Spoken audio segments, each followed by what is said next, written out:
morning guys and girls, it's Ken here from OKportugal and we are in the Castelo Branco district. It's 3 days until summer starts and we've had this heat wave for probably about a week or so where the temperatures hit up to about 35, but now everything's dropped down. It's about 19 degrees today and it's been raining. What? It sounded like it broke the screen, but it didn't. So we're in a hailstorm. It's pretty crazy. We should try and hide underneath the tree, but I don't think we can do it here.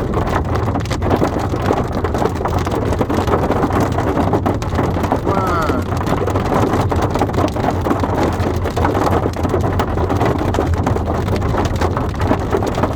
Yeah, there's no point in trying to hide here because it's coming down sideways.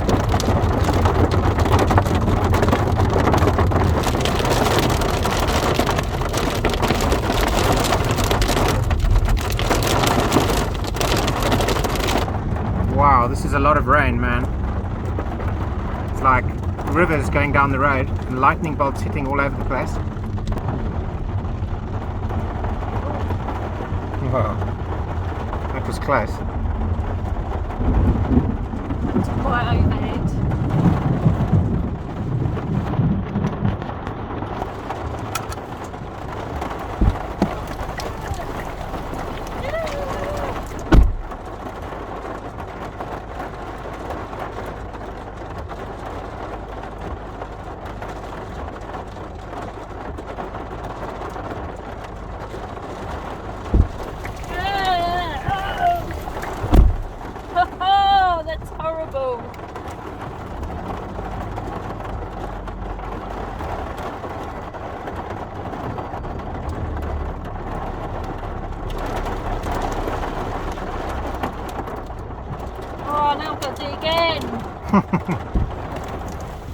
Gina's, I'm stuck in the back of the car and I can't get out because it's a coupe.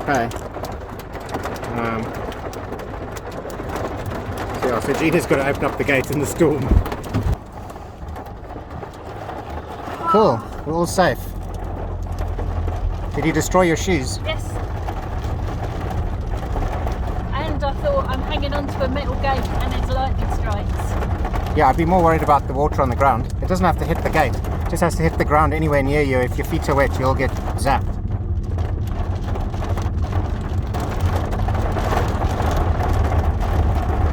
Geez, there's lots of strikes happening here around the farm. So yeah, we need to turn off the electrics.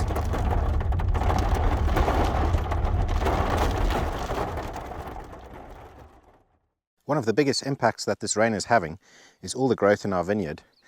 So I'm just going to walk across here and give you a better look.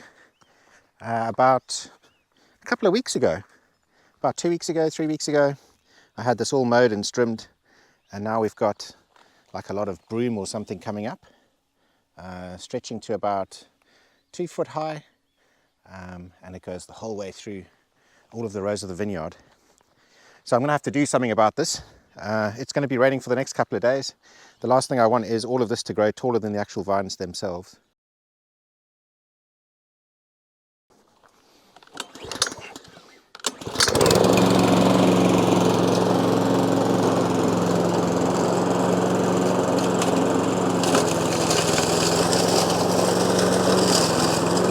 Now, one of the bad things about the mower is if you look at this broom, I've gone over it, but it hasn't actually cut it. I've gone over it again and there's still a little bit staying behind. And third time lucky, so it's quite difficult. One of the other things I could of course use is a strimmer, but the problem with the strimmer is you've got this kind of sideways motion going on and it's like a twisting motion, and by the end of the day your back is completely wrecked. So you know, it's much easier to push something that has 4 wheels, like pushing a cart around. So yeah, I'm just kind of using the tools at my disposal. I don't have a ride-on mower. I know lots of people are like, oh, you should just get a ride-on mower. Well, those things cost thousands. And other people are like, oh, you should just buy a tractor. And it's like, you know, it costs a lot of money, guys. And, you know, at this stage, we are using the tools at our disposal. And, you know, we are going to be adding these things in time. But, you know, we've got a huge shopping list of things that we need to buy for the farm. And we can't just go dishing out like 50 to 100,000 euros on like tractors and, you know, every single little bit of farm equipment that you could possibly ever need. You know, this is a slow process. We're figuring out what we actually need so we don't buy things that are completely unnecessary.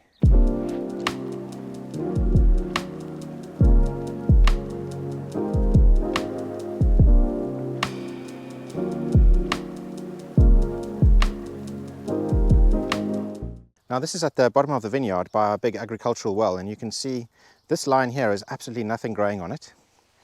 And then you look at the vineyard and there's obviously lots of growth.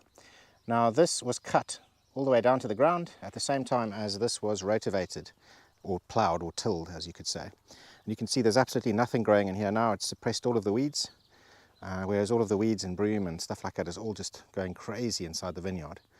So you can see it's a very effective way of not having to mow the whole time. It does keep the weeds down.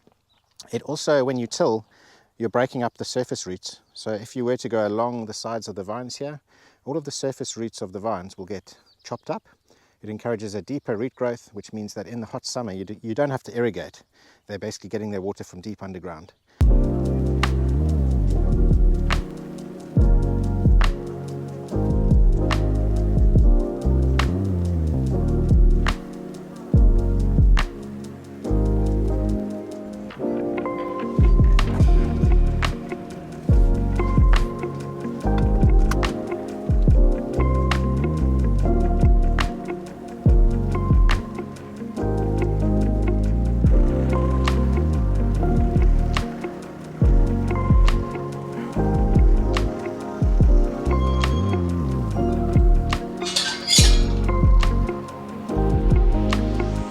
So we're on our way to Castelo Branco.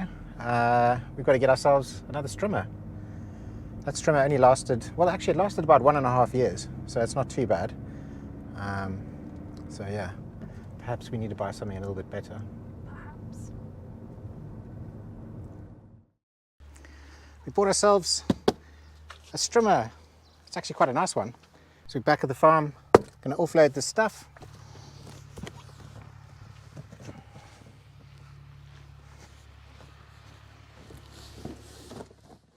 About 1 week has passed since the last clip that you've seen, and the weather's really picked up. It's been about 30 degrees for the last couple of days, and it's going to continue all the way till the end of the month.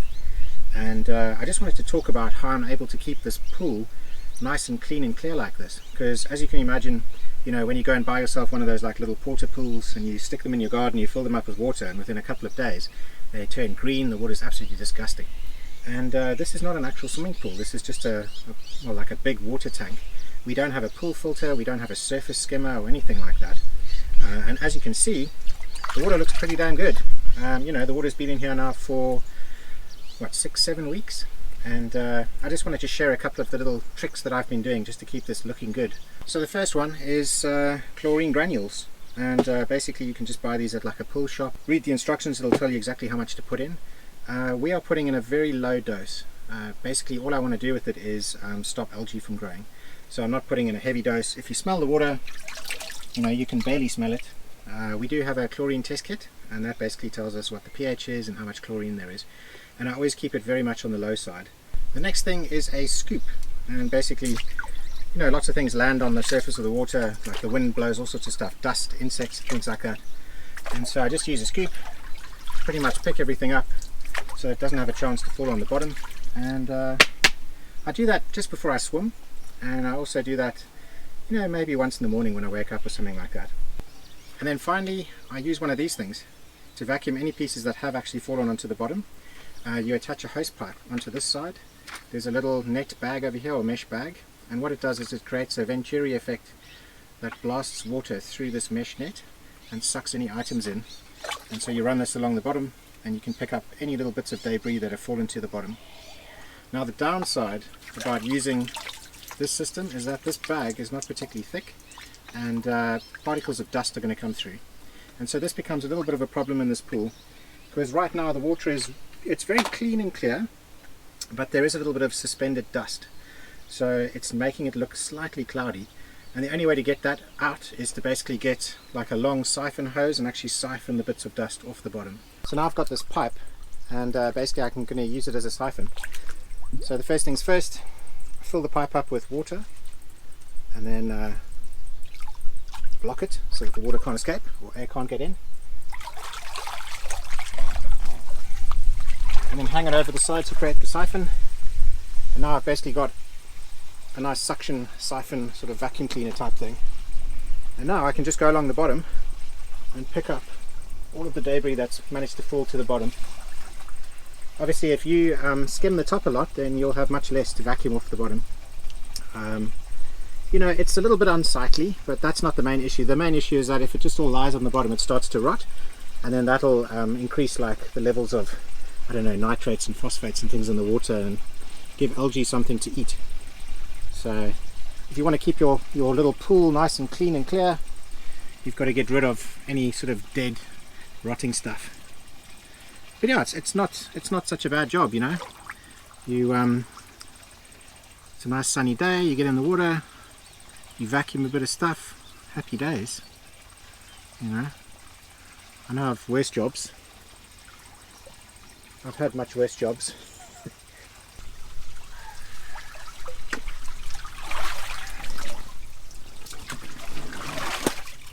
Cool, so that's all done now. Now we've dropped the water by about an inch or so. So I'm just going to add some more water back and yeah, just top it up.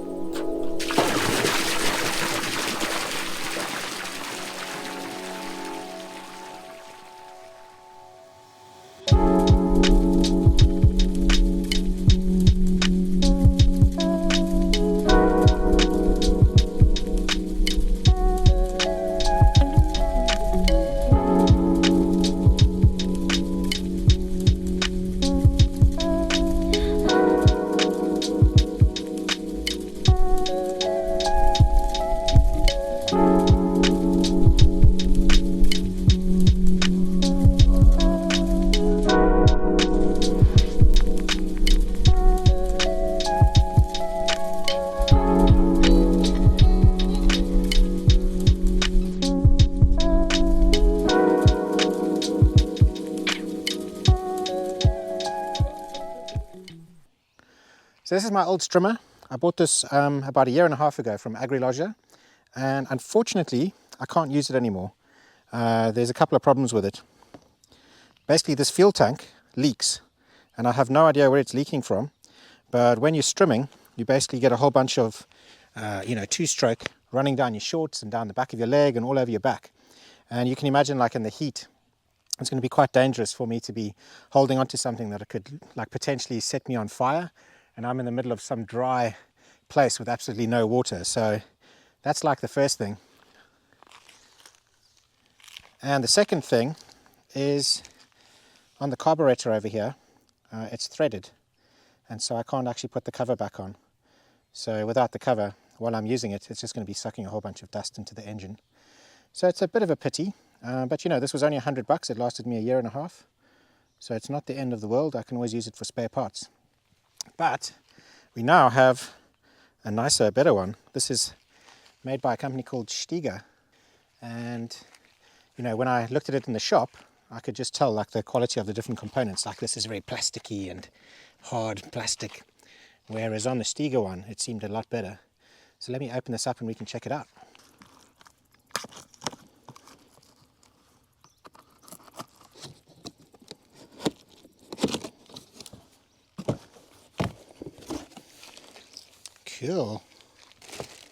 Cool, so this actually comes with like a harness as well. So that is pretty awesome. This really does save your back. Right. So this is the important piece. Right, let's install this first.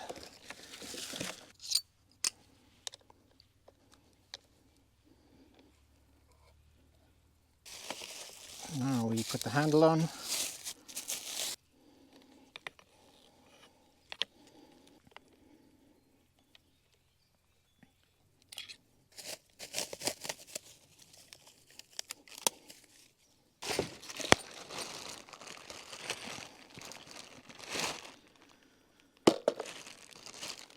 So it's actually come with some Allen keys and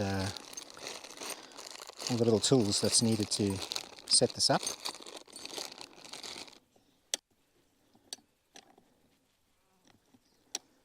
It's quite good quality plastic on here. It doesn't feel sort of cheap. There's also like a you know, a nylon cutter here, and yeah, this looks pretty good. And let's have a look at this jacket. Okay, and then finally you clip into here and try and balance it. Cool. Well, this is definitely a much more high quality piece than what I had before. That goes without question.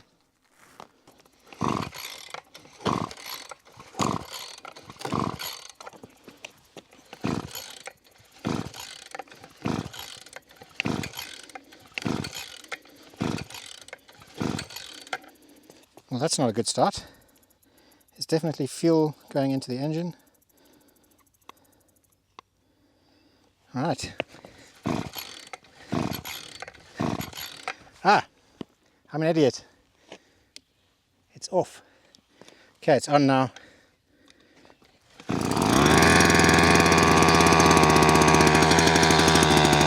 Cool, well, it works. Because of our dogs, we tend to leave the front door open. Oh, look at this, right on cue. So yeah, so the dogs can get in. We do have like a fly screen, but some undesirables get in here. Now, before I show you what this is, if you don't like spiders, look away now and I'll tell you when it's safe to look again. But yeah, we get a lot of spiders inside the house. Look at this one. I think in Portugal you don't really get dangerous spiders as such, so you don't really have to worry about being bitten by them. So I find the best things for catching spiders are a pint glass and just like a piece of card. Alright, here we go, wish me luck. It's time to catch some spiders.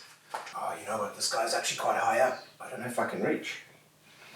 Let me stand this side. Oh, it's going to be easy. There we go, he didn't even run. Sometimes they start running and they panic, and then that gets a little bit cringy. You can't move because of the glass, and then you just have to slide paper or card underneath. Now he's pretty much in. There we go, got him. So you can see he's in the glass.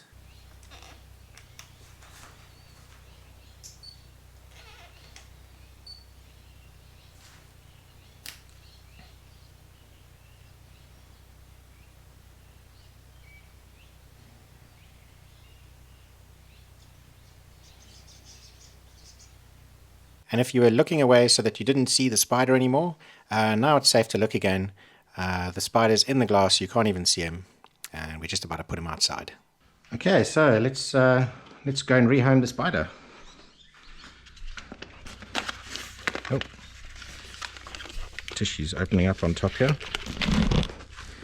We've got all of that stuff on our front door to stop flies from coming in. It's a real pain, but it's much better than having flies inside your house. I think I'm going to put him, I'm going to put him all the way down here. Hopefully he doesn't get back in the house.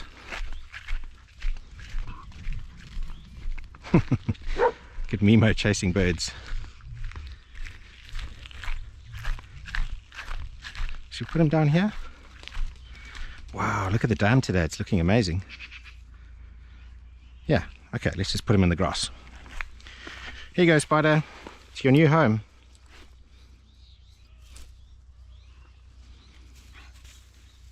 Dogs, get away. Come on. Come on, Mimo. Wait. Leave the spider alone. And we wrap up this week's episode with DogDog having a swim.